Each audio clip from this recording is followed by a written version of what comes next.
Overall, The Godfather is one of the greatest films ever made.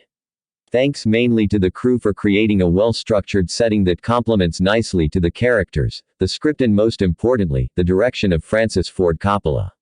Hats off to the cinematography from Gordon Willis, which is backed nicely by the elegant score from Nino Rota and Carlo Savina. This film truly defines the words, required viewings. It's basically impossible to watch this movie directed by Francis Ford Coppola, without already knowing some of the major themes, motifs, plot twists, within author Mario Puzo's story. Due to how popular the film is. Even if you haven't seen the movie, you have probably heard of it. If you have, see it. You might agree with me, in scope, that this movie is indeed, one of the greatest films ever made. Based on Mario Puzo's 1969 novel with the same name, The Godfather tells the story of Michael Corleone, Al Pacino, on his journey, from reluctant family outsider to ruthless mafia boss, during the criminal drug wars of the 1940s-early 1950s. Without spoiling the movie too much, I found that a lot of critics overpraise Marlon Brando's work in this way too much.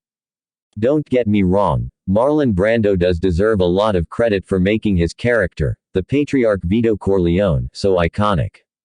I just don't believe that he deserves the Oscar for Best Actor that year.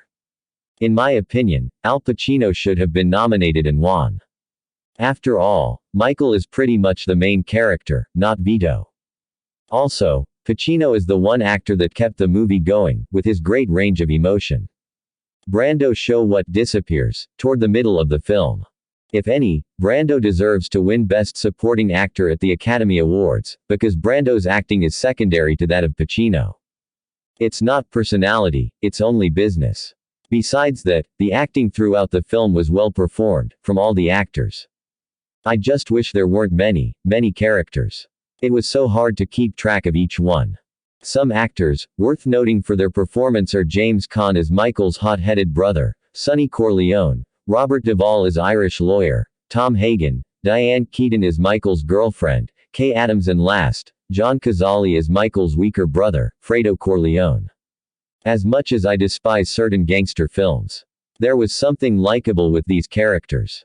Yes, they do horrible stuff, but you can't help feeling bad for them.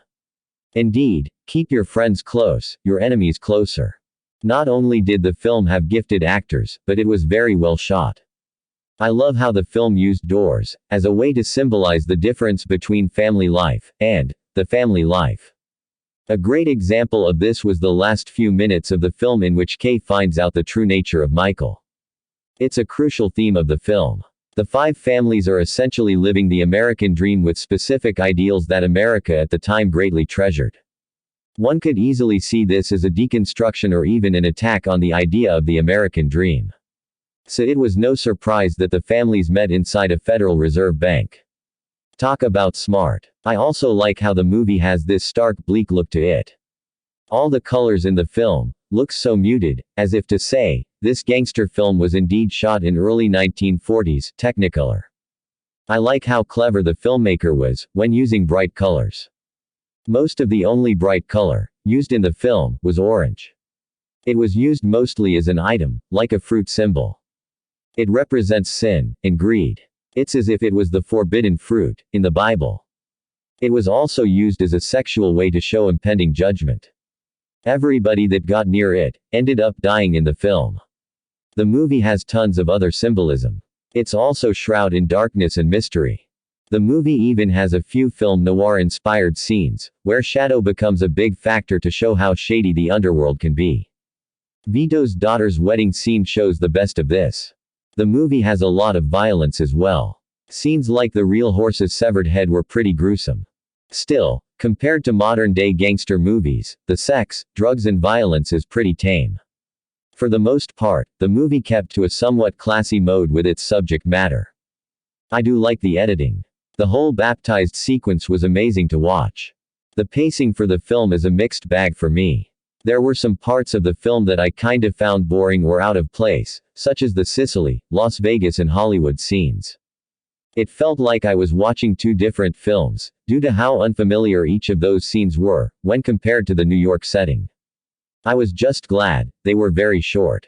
The film also drops a lot of the novel's subplots, such as Sonny's mistress, having a large vagina, and having to get surgery on it. Another thing worth cutting is a lot of Johnny Fontaine, Al Martino, and Lucy Mancini, Jeannie Linero scenes. In the novel they both get big storylines nearly the equal of the main storyline with Michael.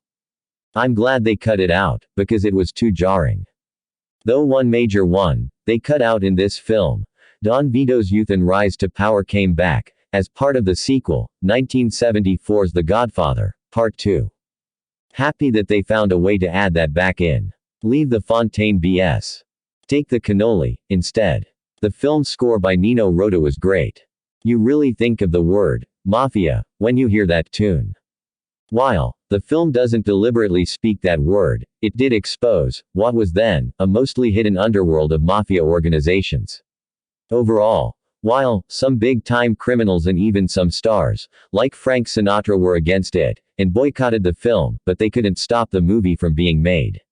The Godfather continues to influence producers of films, television shows, and video games more than 40 years after its release. It's a classic.